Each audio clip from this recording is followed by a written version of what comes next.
नमस्कार, मैं शिवानी रतूड़ी आर्यभट्ट टाइम्स में आपका स्वागत करती हूँ। बिहार में विधानसभा चुनाव की रणभेरी अभी पूरी तरह बजी नहीं, लेकिन राजनीतिक मोर्चों पर तैयारियों का शंखनाद हो चुका है। इस बार महागठबंधन मैदान में उतरने से पहले अपनी बुनियाद को बूथ स्तर तक मजबूत करने की रणनीति पर चल पड़ा है। नेता प्रतिपक्ष तेजस्वी यादव के नेतृत्व में गठबंधन ने एक भी मतदाता ना छूटे के मिशन के साथ जमीनी तैयारी तेज कर दी है। सोमवार को इंडिया गठबंधन की समन्वय समिति की एक अहम बैठक वीडियो कॉन्फ्रेंसिंग के जरिए आयोजित हुई, जिसमें तेजस्वी यादव ने गठबंधन के सभी 6 दलों के जिलाध्यक्षों के 2 घंटे की लंबी रणनीतिक चर्चा की। इस बैठक में एक स्पष्ट संदेश दिया गया, जैसे राज्य स्तर पर समन्वय समिति बनाई गई है, ठीक उसी तरह प्रखंड और बूथ स्तर तक भी समन्वय समितियों का गठन किया जाए, ताकि चुनावी तालमेल चाक चौबंद रहे और कोई कार्यकर्ता या मुद्दा बिखरे नहीं।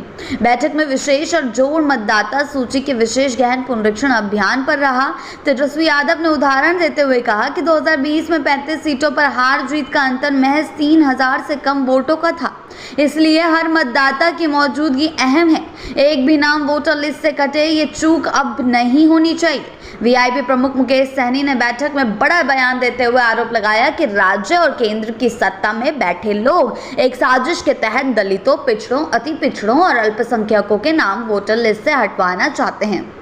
उन्होंने सीधे तौर पर अपील की कि इन वर्गों से जुड़े हर एलिजिबल व्यक्ति का फॉर्म अनिवार्य रूप से भरा जाए, ताकि कोई वंचित मतदाता हाशिए पर ना चला जाए। राजद प्रदेश अध्यक्ष मंगनी लाल मंडल, सांसद संजय यादव और पूर्व मंत्री आलोक मेहता ने भी अपने अपने विचार रखे और समन्वय समितियों को मजबूत करने के साथ मतदाता सत्यापन में सक्रियता दिखाने पर बल दिया।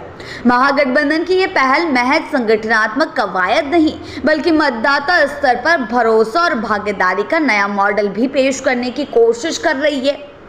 बूथ तक मजबूत पकड़, समर्पित समन्वय और सामाजिक न्याय के एजेंडे को लेकर महागठबंधन अब सीधे जमीन से संवाद की ओर बढ़ रहा है। जी हाँ, वो जमीन पर उतरकर लोगों से संवाद करना चाह रहा है। पहले ही वो चुनाव आयोग पर कई तरीके के गंभीर सवाल खड़े कर चुका है, लेकिन अब महागठबंधन के नेता जो हैं जमीनी स्तर पर उतरकर लोगों से वार्तालाप करने की कोशिश कर रहे हैं, संवाद करने की कोशिश की ओर बढ़ रहे हैं और ये उनका चुनावी स्टंट भी माना जा सकता है, चुनावी रणनीति भी मानी जा सकती है। बिहार की सियासत में ये तो साफ संकेत है कि इस बार चुनाव प्रचार से पहले ही वोटर लिस्ट ही सबसे बड़ा रण क्षेत्र बनने जा रहा है और महागठबंधन ने इस रणभूमि पर उतरने की कमान पूरी गंभीरता से थाम ली है। जी हाँ, महागठबंधन अब चुनावी रण क्षेत्र में उतर चुका है और साथ ही साथ तेजस्वी के नेतृत्व में देखना यह होगा कि आगे चलकर महागठबंधन ये किस दिशा में जाता है और उनका ये वाला रण, ये वाला जो उनका दाव है, ये कितना कारगर साबित होता है आगे चलकर, ये देखने वाली बात।